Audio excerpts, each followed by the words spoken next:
दोस्तों, सनातनी धर्म ग्रंथों में 7 चिरंजीवी का वर्णन दिया गया है और वो आज यानी कि कलयुग में कहाँ पर है उसका भी वर्णन दिया गया है, जिसे आपको जरूर से जानना चाहिए। तो वो 7 चिरंजीवी भगवान विष्णु के 10वें अवतार यानी कि भगवान कल्कि का इंतजार कर रहे हैं। तो दोस्तों, आज की इस वीडियो में हम आपके लिए अपने पुराणों और ग्रंथों में से कुछ ऐसी जगह लेकर आए हैं जहाँ पर 7 चिरंजीवी होने का दावा किया जाता है। तो इस वीडियो में जरूर से बने रहिए। उससे पहले दोस्तों, आप इस चैनल पर पहली बार आए हो तो इस वीडियो को जरूर से लाइक करके चैनल को सब्सक्राइब कर दीजिएगा। तो चलिए अब शुरू करते हैं। मित्रों, हमारे 7 चिरंजीवी में सबसे पहला नाम आता है भगवान परशुराम जी का, जो भगवान विष्णु के 6ठे अवतार भी है। तो कथा के अनुसार एक बार क्रोध में महर्षि जमदग्नि जी ने भगवान परशुराम जी को अपनी माता का वध करने का कहा था। तब भगवान परशुराम जी ने उसी समय अपनी माँ का सर धड़ से अलग कर दिया था। तो वो देखकर जमदग्नि जी ने भगवान परशुराम जी को चिरंजीवी होने का वरदान दिया था।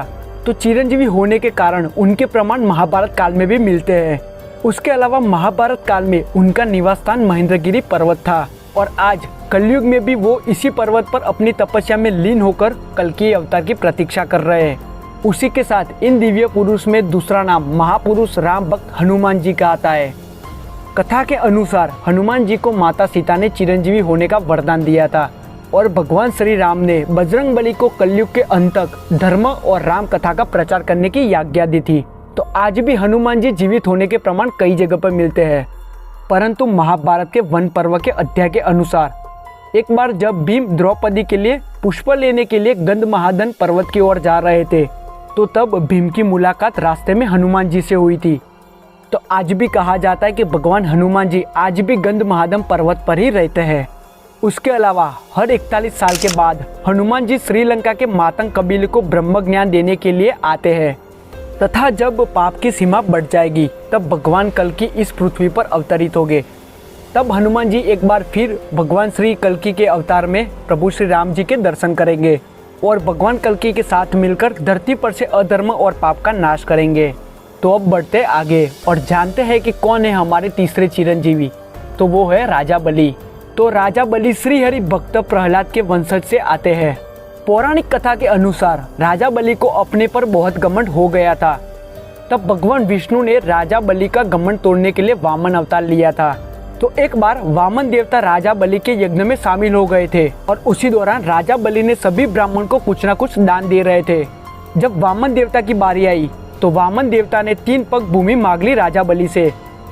तब वामन देवता ने अपना विराट रूप करके पहले पग में देवलोक, दूसरे पग में पृथ्वी और पाताल लोक नाप लिया था। तब राजा बलि ने वामन देवता को तीसरा पग अपने सर पर रखने का कहा। तब भगवान विष्णु ने राजा बलि से प्रसन्न होकर उन्हें पाताल के सूतल लोक में बसा दिया था, जिसे इंद्र भी नहीं पा सकते थे। तो आज भी कहा जाता है कि राजा बलि सूतल लोक में भगवान कल्कि की प्रतीक्षा कर रहे हैं। तो मित्रों, अब हम बात कर लेते हैं कि हमारे चौथे चिरंजीवी यानी कि महर्षि व्यास के बारे में। महर्षि व्यास को महर्षि वेद व्यास के नाम से भी जाना जाता है, क्योंकि उन्होंने 4 वेद, महाभारत, 18 पुराण और भगवत गीता लिखी थी। उसके अलावा महर्षि वेद व्यास जी ने भगवान कल्कि के जन्म से पहले ही उनके अवतार के बारे में ग्रंथों में वर्णन कर दिया था। तो महर्षि वेद व्यास जी बहुत ही तपस्वी होने के कारण भगवान कल्कि के दर्शन के लिए महर्षि वेद व्यास जी आज भी अपनी तपस्या में लीन होकर कल्कि अवतार का इंतजार कर रहे हैं, जो आज हिमालय के पहाड़ों में कहीं पर है।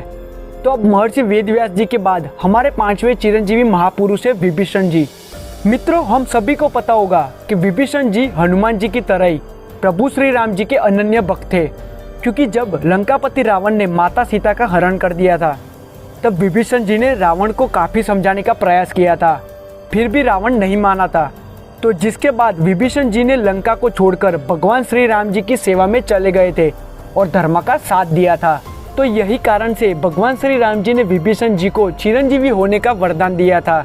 मान्यता के हिसाब से आज भी विभीषण जी श्रीलंका के जंगलों में कहीं पर है, जो आज भी प्रभु विष्णु जी के अवतार कल्कि से मिलने के लिए इंतजार कर रहे हैं। तो अब बात कर लेते हैं हमारे अगले चिरंजीवी यानी कि अश्वत्थामा की, जिन्हें चिरंजीवी होने का वरदान नहीं मिला था, परंतु वो एक श्राप की मुक्ति के लिए आज भी भगवान कल्कि का इंतजार कर रहे हैं। तो ये कथा महाभारत काल की है, जब अश्वत्थामा ने अनीति से ब्रह्मास्त्र चलाया था। तब भगवान श्री कृष्ण ने अश्वत्थामा को कलयुग के अंत तक भटकने का श्राप दिया था। तो प्रचलित मान्यता के हिसाब से आज भी अश्वत्थामा मध्य प्रदेश के असीरगढ़ किले में मौजूद प्राचीन शिव मंदिर में हर दिन पूजा करने के लिए आते हैं। तो दोस्तों अब हमारे आखिरी और 7वें चिरंजीवी यानी कि कृपाचार्य जी के बारे में बात कर लेते हैं। तो मित्रों, शायद आपको पता नहीं होगा कि कृपाचार्य जी की गणना सप्तऋषि में की जाती है और कहा जाता है कि उन्होंने चिरंजीवी होने का वरदान अपनी कठिन तपस्या से मिला था। वहीं पर कुछ लोगों का मानना है कि उनको चिरंजीवी होने का वरदान उनकी निष्पक्षता और आधार पर न्याय करने से मिला था। कथा के अनुसार वो आज भी हिमालय के पहाड़ों में कहीं पर है और कलयुग में कृपाचार्य जी ने भगवान कल्कि के साथ मिलकर अधर्म का नाश करेंगे। तो मित्रों, ये थे हमारे 7 चिरंजीवी जो कलयुग में भगवान कल्कि के अवतरित होने का इंतजार कर रहे हैं, जो कलयुग में हमारे सामने आकर भगवान कल्कि का साथ देकर धरती पर से अधर्म का नाश करेंगे। तो मित्रों, मैं उम्मीद करता हूँ कि इस वीडियो से आपको जरूर से कुछ नया जानने को मिला होगा। तो आपको ये वीडियो पसंद आई हो तो इस वीडियो को जरूर से लाइक करके अपना एक प्यारा सा कमेंट जरूर से लिख दीजिएगा इन 7 चिरंजीवी के लिए।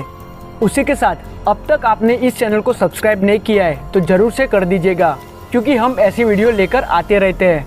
तो चलिए मित्रों, अब मिलते हैं एक और नई कमाल की वीडियो को लेकर। तब तक बने रहिए हमारे साथ। और हाँ, इस वीडियो को अंत तक देखने के लिए आपका तहे दिल से खूब खूब धन्यवाद।